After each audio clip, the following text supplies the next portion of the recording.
Con el tema número 2, la anexión a México e independencia absoluta. El mapa corresponde al Virreinato de Nueva España. Formaba parte de ella, pues, todo lo que actualmente es México, parte de Estados Unidos y toda Centroamérica, excepto Panamá. En el caso de Belice también hay una excepción porque va a ser colonizado por ingleses, pero por esa razón no va a entrar tampoco a la federación. Pero en el caso de México va a perder territorio, el Delta California, toda la zona de Nuevo México y Texas. En el caso de América Central fue muy distinta la manera en que se obtuvo la independencia respecto a cómo la obtuvo México. México comienza sus guerras de independencia desde 1810 y va a terminar hasta el 28 de septiembre de 1821. Por esa razón van a tener prácticamente toda la atención de parte del Imperio Español o del Reino Español. En el caso de América fue un poco distinto, América Central, debido a que aquí solo hubo necesidad de nombrar comisiones, llamar al ayuntamiento y empezar a tomar las decisiones, o los palacios arzobispales, como ocurrió en muchas de las ocasiones. Y pues tocó más el diálogo, fue una situación más de diálogo, estudio de la región, censos, fue más tranquila la parte de independencia en América Central. Pero México no, México tuvo que pasar por una serie de batallas, enfrentamientos y hasta la intención de un ciudadano de volverse emperador por causa de la invitación o nombramiento de la misma Asamblea Constituyente. Por lo cual, si hubiese habido este imperio por mucho más tiempo, quizá América Central también se hubiera terminado anexando, como era el deseo de este emperador que ya mencionaremos, de lograr unificar tanto lo que era Nueva España o México y lo que sería América Central. Sin embargo, había gente que estaba a favor de este nombramiento del emperador y gente que estuvo en contra. De todas formas, este famoso emperador va a intentar pues generar que todo este territorio sea en sí mismo un reino, un imperio. Vamos a hablar entonces de este personaje, ¿verdad? Muy polémico y que va a generar también pues el interés de América Central de unirse o no unirse a México. Entonces de don Agustín de Iturbide, que su nombre completo es Agustín Cosme Damián de Iturbide y Aramburu, y que después tomará el nombre imperial de Agustín I de México.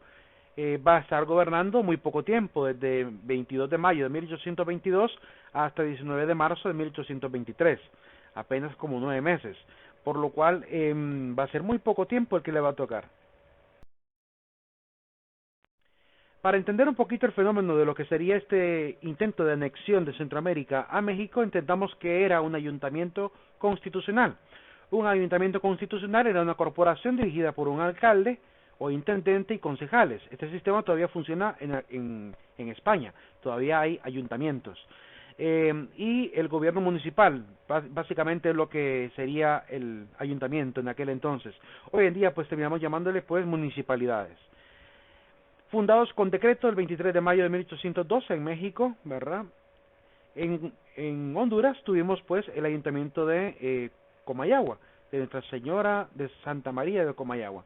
Quiero que vean el edificio un poquito más grande, ¿verdad? Para que vean algunos detalles, la vestimenta humilde de la gente.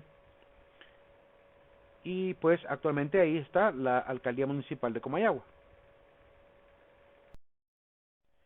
Agustín de Iturbide quiso primero anexar Centroamérica desde un tratado llamado el Tratado de Córdoba. El Tratado de Córdoba fue el primer intento de independencia de España, de parte de Agustín de Iturbide, ya funcionando como si fuese emperador. De hecho, llegó a ser emperador. Y después de este tratado de Córdoba, el cual pues no funcionó para poder anexar a Centroamérica, va a hacer otro intento, va a generar este plan llamado el Plan de Iguala, que consistía básicamente en lo siguiente: firmado en Iguala, México, el intento pues de que desde el 24 de febrero de 1821 se buscara la manera para negociar con Gabino Gainza, que era el político elegido para dirigir la federación, o mejor dicho, las primeras provincias de Centroamérica, y negociar con él pues la anexión. Obviamente en América Central hubo gente que estuvo a favor, gente que estuvo en contra, gente que pedía analizar mejor el caso, gente que no estuvo en contra, que no estaba ni a favor ni en contra, y todos ellos van a terminar votando de una forma, según se dice en algunos momentos, casi irregular. Ya diremos por qué. Iturbide instala un modelo monárquico en México, y el 15 de septiembre de 1821, pues Centroamérica se termina independizando. Iturbide aconseja a Gabino Gainza la anexión. Gabino Gainza pues lleva esto pues a las autoridades de su momento para analizarlo, y se van a tener que ir a votación. Al no haber una respuesta pronta de parte de Centroamérica, Iturbide intenta pues ya forzar, es decir, utilizar la violencia para empezar a generar el deseo de América de anexarse, a las buenas o a las malas, por lo cual envía tropas mexicanas para empezar a presionar.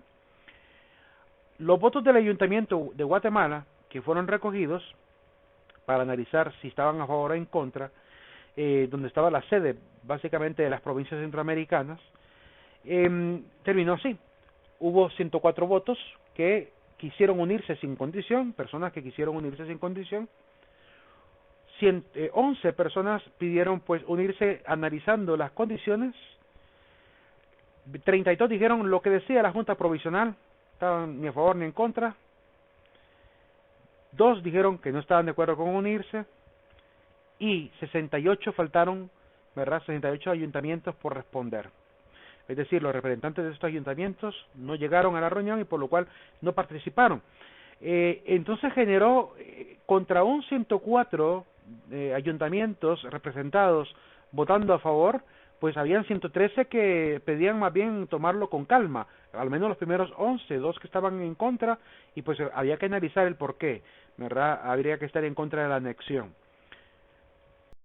Los objetivos del plan de Iguala eran 3, muy simples: independizarse de España, establecer la religión católica como única, y además asegurar que iba a haber unión de todas las clases sociales.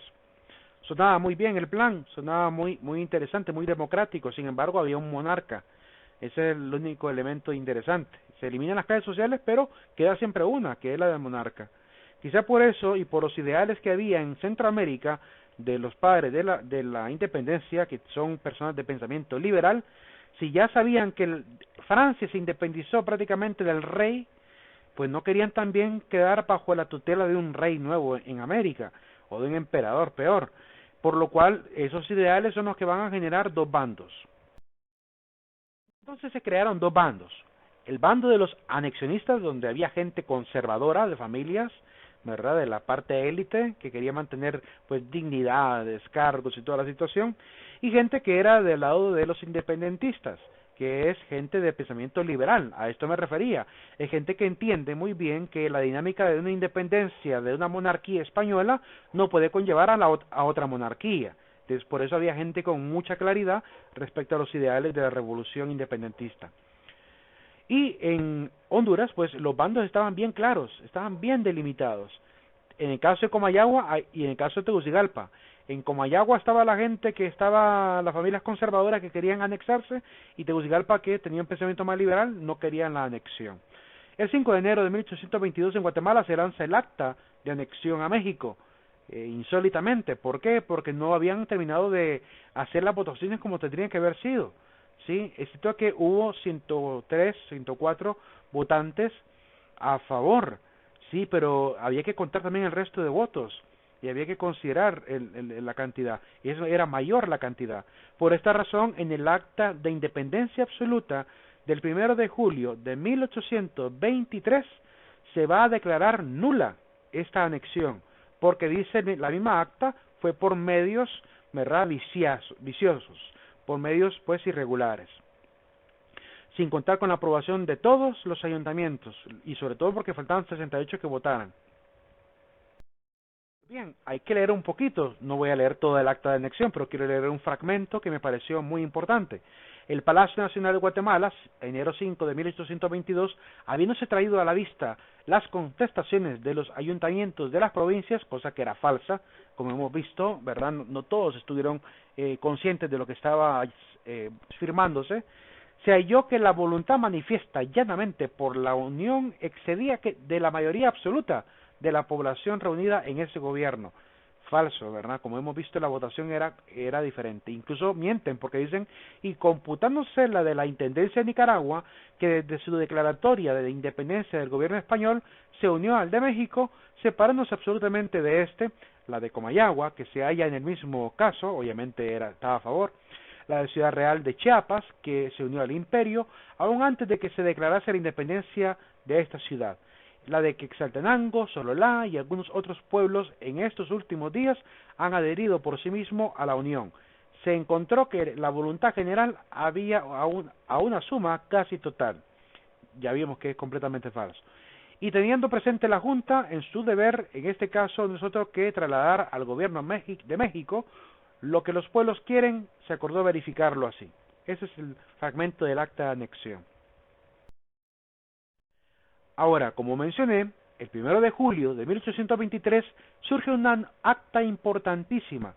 Yo considero, es mi juicio como docente, es mi juicio como catedrático de historia por mucho tiempo, que el acta que realmente deberíamos de celebrar con mucho orgullo y con mucha alegría es el acta del 1 de julio de 1823 y no la del 15 de septiembre de 1821. ¿Por qué? Porque la verdadera independencia de la Federación Centroamericana se alcanzó hasta esta acta. Hasta esta acta se nombra incluso a la misma federación. De hecho, en este pequeño fragmento que está ahí señalado, ahí aparece el nombre de las provincias, Provincias Unidas del Centro de América. No lo van a poder leer porque la captura de esta acta, no pude conseguir la original, pero esta acta es un poquito vieja, pues muestra más o menos el tamaño de lo que es el acta, y la cantidad de letras chiquitas que están bien abajo es la cantidad de gente que firmó por las diferentes diputaciones, ¿verdad? Tanto de Guatemala, de El Salvador, y solo hay uno que es de Honduras. Quiero leer algunos fragmentos de esta acta, no la voy a leer toda como leí el acta del 15 de septiembre de 1821, pero sí quiero leer algunos fragmentos que he señalado en letras rojas. Dice, después de traer a la vista todos los datos necesarios para conocer el estado de la población, riqueza, recursos, situación local, extensión y demás circunstancias de los pueblos que ocupan el territorio antes llamado Reino de Guatemala, habiendo discutido la materia, oído el informe de las diversas comisiones que han trabajado para acumular y presentar a esta asamblea todas las luces posibles acerca de los puntos indicados. Esa parte me parece muy importante por una sencilla razón. Están diciendo que ocuparon estadística, es decir, que hicieron censos, analizaron los datos de las poblaciones, la gente a la cual iban a atender una vez independizados, así que aquí se puede notar que hubo un poquito más de análisis de la región que lo que pasó en 1821. Primero, que la independencia del gobierno español ha sido y es necesaria. No lo niegan, lo mantienen, ¿verdad? Y que incluso afirman que el acta firmada en 15 de septiembre de 1821 pues sigue siendo el mismo sentir. Que la demandaba imperiosamente las luces del siglo. Esa frase es importantísima. ¿Por qué? Porque están afirmando que lo que motiva la independencia en América Central es la ideología de los grandes ilustres del siglo de las luces. Es decir, que hay de fondo muchos de los valores que enseñan los famosos ilustrados, como el de autonomía, como el de libertad, como el de confianza en la razón, ¿verdad? Todo ese tipo de postulados de la ilustración forman parte del pensamiento de los padres ilustres de América Central también. Dice también que la naturaleza misma resiste la dependencia de esta parte del globo separada por un inmenso océano, de la cual fue su metrópoli, y con la cual es imposible mantener la inmediata y frecuente comunicación. Están afirmando que con España era difícil mantenerse pues en esta comunicación que es necesaria, ¿verdad? E indispensable, como dice ahí, para formar un solo Estado. Además, no les gustaba, y por eso señalan en letras rojas la frase la triste condición de colonia, porque prácticamente toda América, siendo mucho más grande que España, terminó siendo reducida a una triste condición de colonia, y les parecía obviamente injusto que una región tan grande pues sea, pues, por así decirlo, la colita de España, ¿verdad? Por esa razón les parecía que, ya que no era tan importante para España, pues había que también independizarse de España. Y la conducta que la conducta que observaron los de América Central, y en cuanto a la manera como se desempeñó la nación española gobernando en América, dice que excitó a los pueblos el más ardiente deseo de recobrar sus derechos usurpados. Es decir, se está refiriendo al hecho de que la mala administración, el mismo empobrecimiento al cual ya nos referimos, pues incitó en la gente el derecho a liberarse de esta opresión, ¿verdad? Porque sentían que sus derechos habían sido usurpados. Y después dice que a impulsos de tan justos sentimientos, todas las provincias de América sacudieron el yugo que las oprimió por espacio de 3 siglos, que las pueblan el antiguo reino de Guatemala, proclamaron gloriosamente su independencia y mención del año del acta anterior, y que la resolución de conservarla y sostenerla es el voto general y uniforme de todos sus habitantes. En el segundo aspecto dice que el intento de incorporación al Imperio Mexicano, firmado entre 1821 y ratificado hasta 1822, con el Tratado de Córdoba y el Plan de Iguala, fue una expresión violenta arrancada por medios viciosos e ilegales. Como hemos visto también, hasta el conteo pues fue un poco ilegal.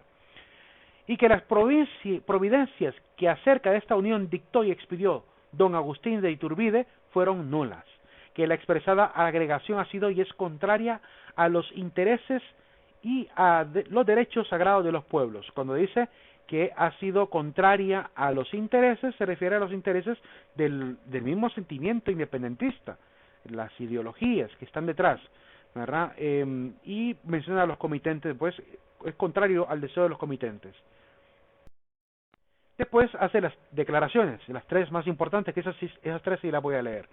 Que las expresadas provincias representadas en esta asamblea son libres e independientes de la antigua España, de México y de cualquier otra potencia, así del antiguo como del nuevo mundo, y que no son ni deben ser el patrimonio de persona ni familia alguna, que en consecuencia son y forman nación soberana con derecho y actitud de ejercer y celebrar cuantos actos, contratos y funciones ejercen y celebran todos los otros pueblos libres de la tierra, que las provincias sobredichas representadas en esta asamblea y las demás espontáneamente se agreguen de las que componían el antiguo reino de Guatemala, llamarán por ahora y sin perjuicio de lo que se resuelva en la Constitución que ha de formarse, Provincias Unidas del Centro de América. Ahí es donde aparece el nombre de la provincia, de la federación. Y en este caso pues ya aparece la orden de mandar a publicarlo y de instalarlo pues en los diferentes lugares.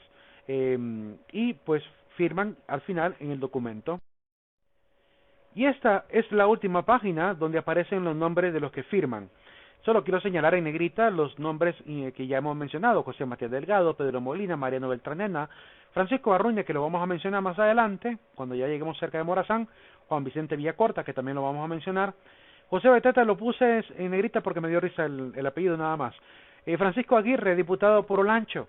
En este caso, pues es el único diputado que aparece por el lado de Honduras.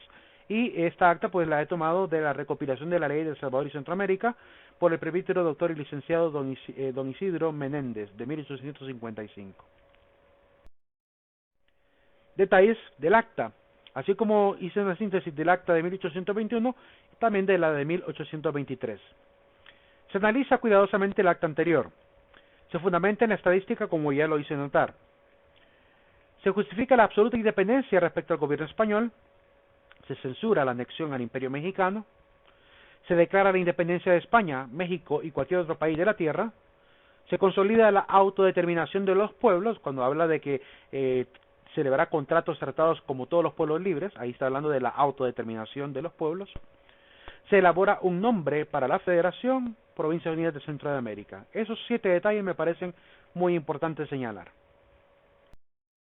Agustín de Iturbide terminó su vida de la siguiente manera. En 1822 fue emperador. En marzo abdica el poder. ¿Por qué? Porque había un plan para derrocarlo, que era el plan de Casa Mata. Y se va a terminar refugiando en España, en Europa, aunque le habían recomendado irse hasta Italia. Lo querían lejos realmente a don Agustín, pero lo mandaban bien, porque realmente le habían prometido darle cerca de 25,000 pesos mexicanos de aquella época para que se pudiera valer. Incluso le prometieron mandarle mensualmente ese dinero, y no solamente a él, sino también a sus herederos de por vida. Así que le prometieron una herencia vitalicia. Y fue declarado por el Consejo Mexicano, apenas se fue, ¿verdad?, como traidor. y fuera de ley, y en caso de que se presente en el territorio mexicano, declarándolo como enemigo público del Estado y a todo aquel que le ayude a su regreso. Así que si retornaba a México prácticamente lo iban a capturar y a fusilar, y para su desgracia fue lo que realmente hizo en México, ¿verdad? 1824 regresa a Tamaulipas, al nuevo estado de Tamaulipas, y se supone que apenas lo van a arrestar, ahí él empieza a decir que él viene a avisarles de un plan de reconquista español, pero nadie le creyó. Al final fue arrestado y terminó siendo fusilado el 19 de julio de 1824. Fusilado en Tamaulipas, en la imagen se puede ver a Vicente Guerrero, un famoso héroe de la independencia, de los famosos héroes de la Revolución y de la independencia mexicana, dándole un abrazo a Iturbide, porque al parecer hubo un momento en que estuvieron un poco de acuerdo, ¿verdad? Así que fue un abrazo importante. Fue exhumado en 1838, colocado en una urna de cristal y reside en la Catedral Metropolitana de México. Se dice que en la base de esa urna se encuentra, en la base oscura, de ese tipo de como mármol oscuro, se encuentra el corazón de Agustín de Iturbide también. Fue llevado con honores, es decir, lo fueron a enterrar con todos los honores de un emperador, a pesar de que ya había sido declarado y abdicado del poder. Quizás tenía gente todavía que le amaba mucho, ¿verdad? Tenía gente que quizás le amaba, pero como digo, el tema de los independentistas, los insurgentes, van a estar en contra de esta idea de tener un imperio mexicano. Y va a ser enterrado pues en la Catedral Metropolitana de México. Ahí va a estar colocada la urna.